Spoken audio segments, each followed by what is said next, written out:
Hey, what's up? It's Tati back with another review of AEW Dynamite. We started off with the international title on the line as usual. Orange Cassidy versus Swerve Strickland. The whole time during this match, I'm screaming at the TV. Swerve, he can't hear me, but if he could have heard me, then he would have known that I'm cheering for him.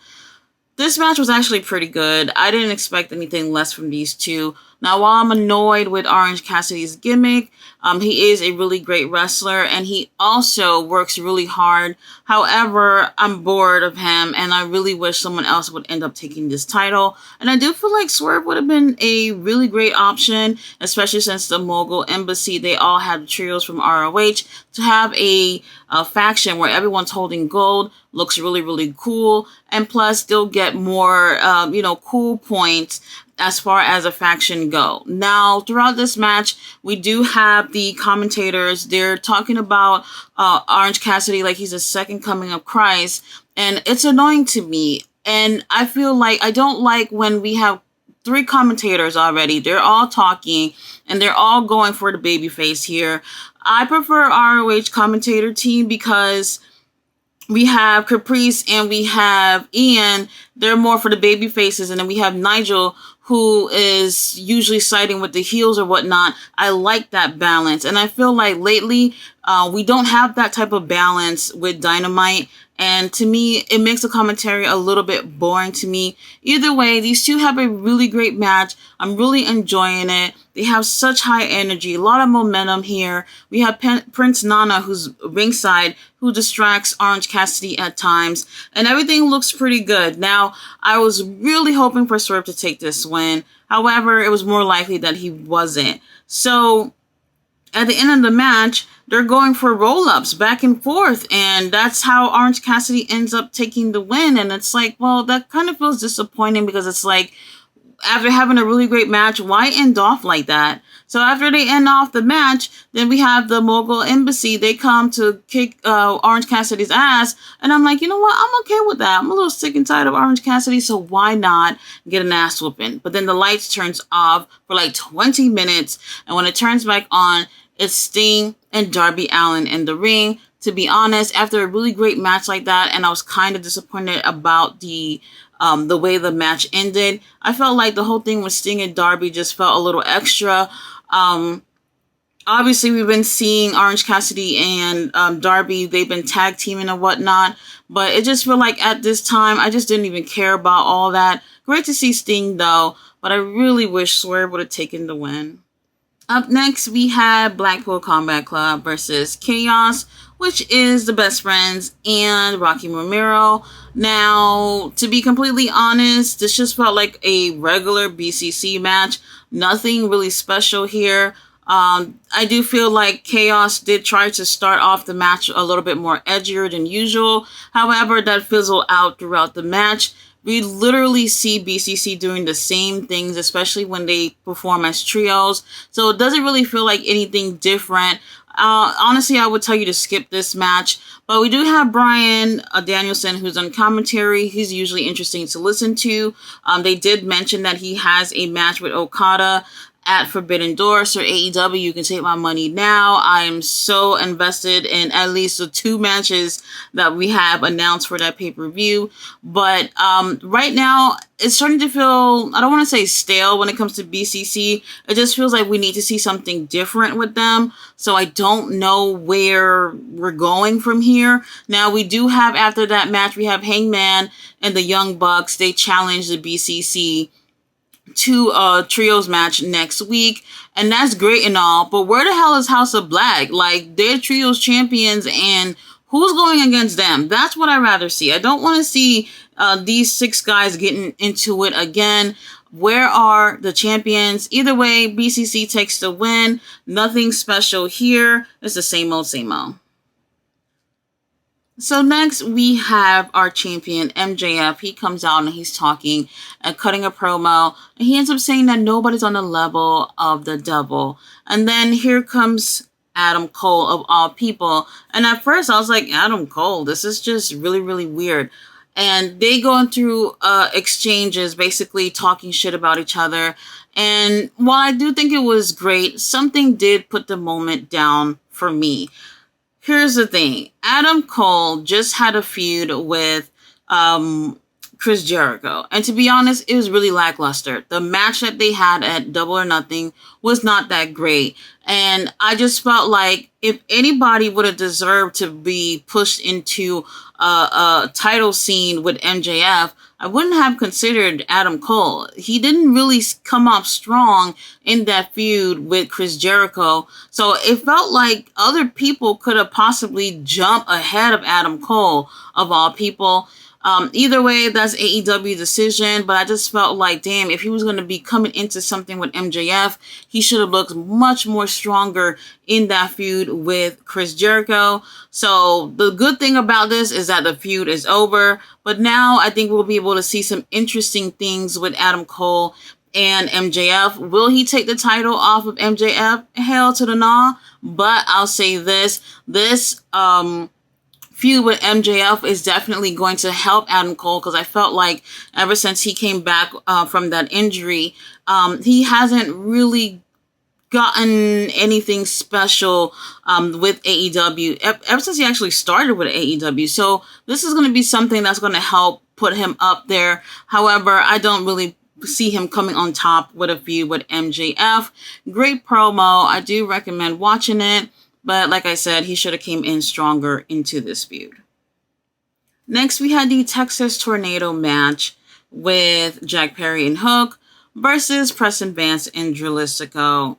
First thing first, didn't Jungle Boy say he ain't tagging with nobody ever again? That he wants to do things solo? This is the thing that I feel like is kind of crazy here. Is that, you know, coming from that feud with the Four Pillars, and now Jack Perry is going back to exactly what he said he didn't want to do, does not make him look good. I don't got no problems with Hook or anything, but I just felt like they should have kept him keeping his word as far as being a singles competitor. I don't know why they put him right back into being a team with Hook. Now, with this match, I felt like we had a lot of great moments, a lot of interesting things. This is probably the most I've ever seen Hook do ever since he's been in AEW. We really got to see him focus on Preston Vance out in the crowd. So that was great. We got to see a little bit more of an edgier side of Hook, which we normally don't see. Now, something that is a little interesting in this match, we do have, while we have Hook and Preston out in the crowd, we have Drew Listico and Jungle Boy in the ring. And interestingly enough, the most disrespectful thing you can do to a luchador is remove his mask. And we see Jungle Boy trying to take off his mask. So we do see some heel tendencies lately from Jungle Boy. So I feel like maybe he's going to end up getting pushed to the edge and becoming a full heel. To be honest, I just don't really see that with him. I don't know if he'll do a good job as a heel or whatnot, but I do feel like we're seeing some things that are gearing towards that. Now, I'll be honest, at times this match was messy. It just seems like sometimes it just wasn't a lot of chemistry with the teams themselves. So like sometimes things got lost between Drew Listico and Preston, or some things got lost between Hook and Jungle Boy. So at those points, I became a little bit uninterested or whatnot. We had Preston, who was bleeding so bad, even worse than I've ever seen Moxley bleed in the match. And he's just covered. The floor is covered in blood. Hook is covered in blood. It's just absolutely everywhere. But then it just seemed like there still wasn't exactly as much chemistry as there should have been to really, really enjoy this match. Either way, we do have Jack and Hook end up taking the win. I really wish this would have been a much more stronger match for these guys. This is the first time we got to see Jungle Boy and Hook. Well, let me not say Jungle Boy, but Hook in the type of match like this. And I felt like it kind of worked for him at times, but I wish we had way more chemistry in this match. Jack and Hook takes the win. Next, we have Takeshita in a squash match with somebody who looked like Sean Spears. I didn't catch his name. And I was so upset. First of all, he comes out with Don Callis. They're playing on the big screen of when Don Callis had betrayed Kenny Omega. And then there's no music for Takeshita to come out, which I felt like was weird. I think they wanted to emphasize on the crowd booing them. But they wasn't booing like how they were booing last week, at least not during his entrance. Now, Takeshita come in the ring and have like a 2-minute match with somebody. And to be honest, I am disappointed. Just because he's heel doesn't mean he should be having squash matches. Takeshita has consistently given us very good matches since he started with AEW. Even when he was doing matches on Dark, on YouTube, he was doing things that made me feel like, whoa, who is this guy? And then all of a sudden, he gets teamed up with Don Callis, and y'all putting him in 2-minute matches where his opponent barely touches him. Absolutely not okay. AEW, go right back to the drawing board on that. This is not how you use a phenomenal talent like Takeshita. After this match, we have Don Callis, who goes on the mic and he still wants to air out his grievances about Kenny Omega. The crowd is booing him like crazy. Kind of close to what they did last week. So that was great or whatnot, but I really wish that they did not put Takeshita in a match like this. This is not good for him. Whether he's heel or not, based off his track record, this is not a good look for him. They really need to come up with something for him. Let him be a really good heel and still have really great matches. I don't see why that would be an issue. I didn't like this at all. Next, we had the TBS title on the line, Chris Statlander versus Anna JAS. I'm not going to lie to you, I didn't care for this. Number one, I feel like they made a mistake with taking the title off of Jade on Double or Nothing. Now, I did want her to lose, absolutely. However, Chris has been gone for 10 months, maybe a little bit more, out on an injury. She comes back and basically picked off exactly where she left off of, where she was, going for the title from Jade, and she ends up winning it in like a 2-minute match.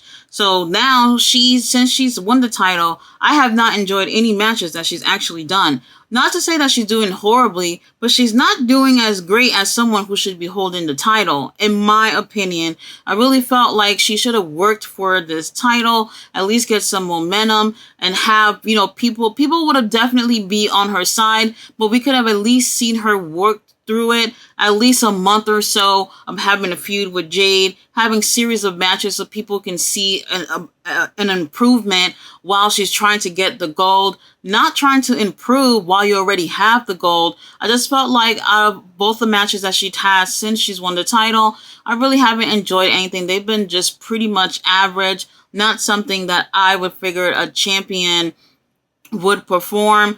Either way, Chris retains the title. And honestly, I'm just kind of disappointed with how things are going. I do hope it gets better for Chris. So before I go into the main event, I forgot our homie Tony Khan had an announcement. Now, I'm sorry to say this. I really do like Tony, but in front of the camera, he looked like he is being forced to read something while his kidnappers are holding the damn camera. I don't know what it is, but he just looked like he shouldn't be in front of the camera. Either way, he announces the main event for the first ever Collision episode. We are going to see Jay White and Juice Robinson and Samoa Joe versus FTR and CM Punk. It took him like a whole year just to announce that. And you know what? I don't know if the crowd was really feeling it or whatever, but I'm just going to wait until Collision to see exactly how things work out. Everyone's going to be interested to see how well CM Punk will be able to perform during that match. So I'm interested in seeing this. Tony Khan, you do not need to come on camera for anything else after today. Thank you. It's main event time, and we have Ricky Starks versus Jay White. And Ricky Starks, if you're single, please give me a call. I would just like to look at you in person. Now, we have a really great match between these two. To be honest, between this and the opening match, I really like both of them, so I can't really tell which one would be match of the night. However, both matches have something where they do some stupid shit that kind of made me feel disappointed. So now while we have a really great match between these two, I felt like the energy was great, but the whole time I was expecting somebody's going to come out tonight and be part of Bullet Club Gold. And I don't really know if that was the case or not, but last week we had basically Ricky and FTR, and then we had Jay White and Juice. So they need another partner to even things out. So tonight, I thought that's when that was going to happen. So they have a really great match. All of a sudden, the referee goes from standing to basically laying out on his last life or whatever. And I'm like, what the hell? Did he even get hit? It doesn't even look like he got hit or anything. But he's laying there. And then suddenly, two guys just come out. And who is it? The Guns? The Guns come and they attack Ricky, and then all of a sudden the referee has come back to life, and now he's doing his job again. And we had Jay White takes advantage and ends up taking the win, and it was so strange. I'm like, the Guns of all people, what the hell is this about?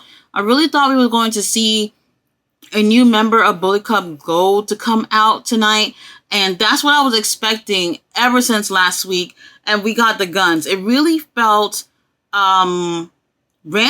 Yes, the Guns did have something going on with FTR, so I can understand that. But with this match, it just felt random. I really wish it was a different circumstance where it could have been someone else or something else that could have happened. A really great match ruined by a random moment with the Guns.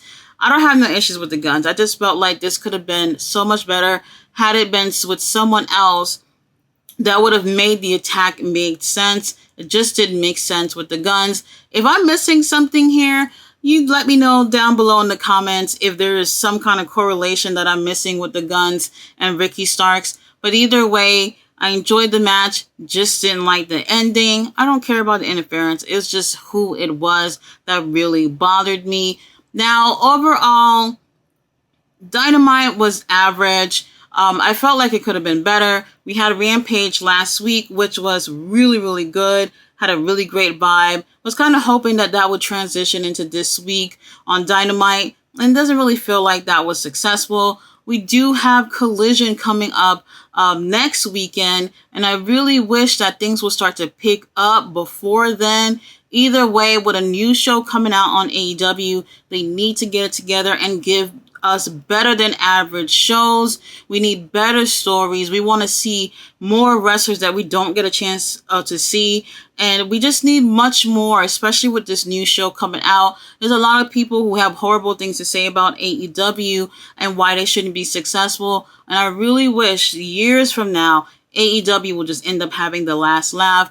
And in order for them to do that, they gotta give us some better shit. And that's what I'm hoping for. Guys, thanks so much for watching my review. I'll be back tomorrow with ROH.